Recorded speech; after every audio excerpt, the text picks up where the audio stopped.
Ada stood barefoot on the dusty red soil of her village in a bony state. Her uniform faded but her dreams sharp. Every morning, she walked 3 miles to school, dodging potholes and okadas, with her books tied in a nylon bag to shield them from harm.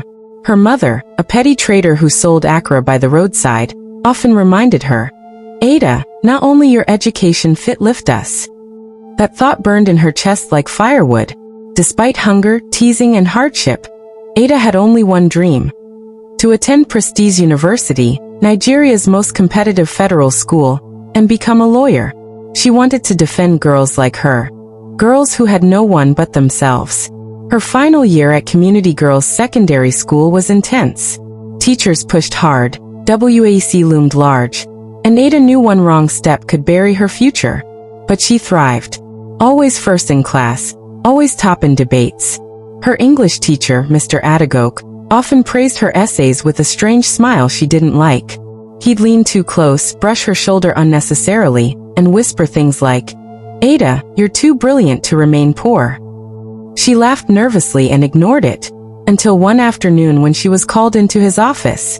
"I can help you get a scholarship," he said, locking the door behind him. "But you'll have to give me something in return." Her heart sank. Ada's breath caught in her throat.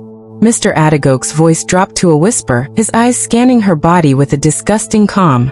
"You're a smart girl," he said, circling his table like a predator. "I know someone on the Prestige University Scholarship Board. A word from me, and you're in. But," he paused, licking his lips, "I want to taste first." Ada couldn't believe her ears.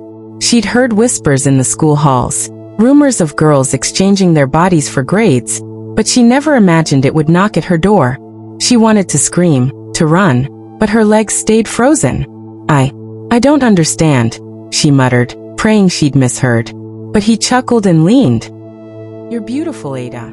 You know what I mean." Her stomach churned. "Sir, I came for the exam date," she said, backing away toward the door. "That's not how to pass in this country," he replied. "Wake up." As she fled his office, bow rose in her throat. Her dream of Prestige University now felt tainted. Like the path forward required her body, not her brilliance. But one thing was clear. She would never sleep her way into success. Ada didn't sleep that night. She stared at the ceiling in the one-room apartment she shared with her mother and little brother, replaying Mr. Adagok's words over and over. Her mother stirred beside her, unaware of the storm brewing in her daughter's heart. "What should I do?" Ada whispered into the night. If she told someone, who would believe her? Mr. Adagok was respected, charming, married, and the head of the English department. Her classmates adored him. She, on the other hand, was just a poor village girl. At school the next day, she avoided his eyes. He taught like nothing happened, calling her to answer questions, praising her essays in front of everyone. Ada felt sick. She considered reporting him to the principal, but she remembered what happened to Chinyer last year. Another bright girl who accused a teacher of harassment. The case was buried. She was labeled fast and transferred in shame. No one defended her. Ada clenched her fists. If she spoke, she could lose everything. But if she stayed silent, the guilt would eat her alive. Ada started writing.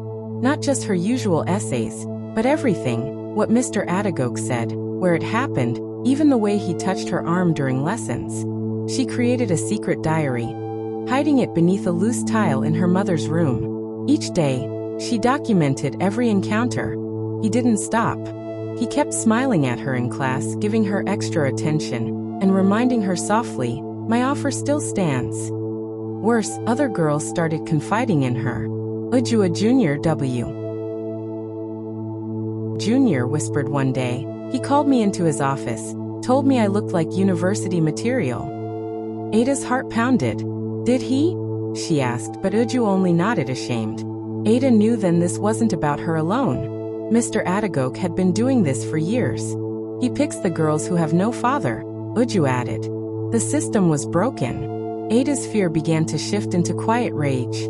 One afternoon, Ada stayed behind after classes. She visited Mr. Benjamin, the new NYSC teacher who handled ICT and photography. He was different, calm, young, and respectful.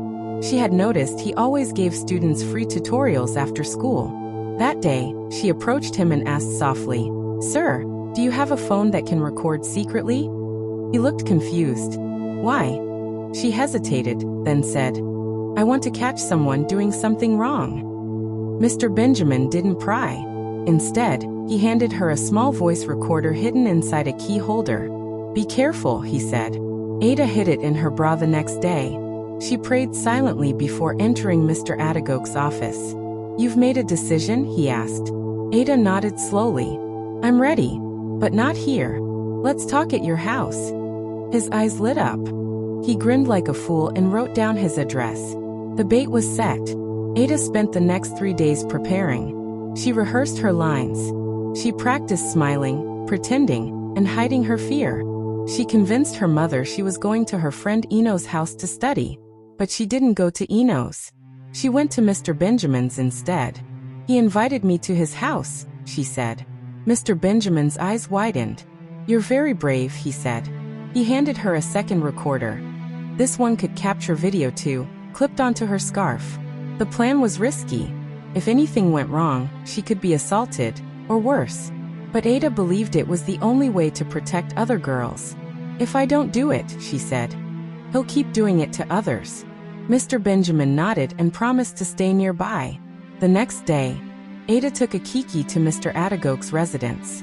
She wore a long gown, tied her scarf like a church girl, and kept her face blank.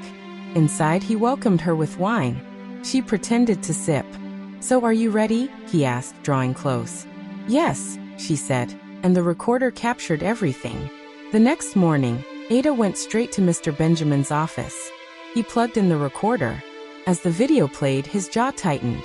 Mr. Adagok was seen touching her, speaking in clear words. "Once we finish, I'll recommend you for the scholarship." He smirked into the camera without knowing it. Ada turned her face away, ashamed. "Don't be ashamed," Mr. Benjamin said. "You are the bravest person I've ever met." He contacted a journalist friend in Lagos and sent the video. 3 days later, the video surfaced online, anonymously. Within hours, it went viral. The tags read, "Sex for grades, a Nigerian student speaks out." People were outraged. Mr. Adagok's name trended nationwide. He was suspended immediately. A panel was set up. Ada, though not publicly named yet, knew her life had changed. But with fame came fire. At school, whispers began. Someone leaked that Ada had been the girl in the video. Some classmates praised her, but others called her a liar, a home wrecker. "Why now?" some girls hissed. "She just wants attention." Teachers gave her cold looks. Even the principal summoned her and asked, "Are you sure you weren't leading him on?" Ada was stunned. She had exposed evil, yet now she was being blamed. At home, her mother was silent for days. Then one evening she said, "Why would you disgrace us like this?" Ada burst into tears. "Mama, I was protecting myself and others." Her mother sighed. "I believe you, but our name is everywhere. Church people are asking questions." The pain ran deep, but Ada refused to regret her decision. She knew this wasn't just about her anymore. The school principal, a stern woman known for protecting the school's reputation, summoned Ada again.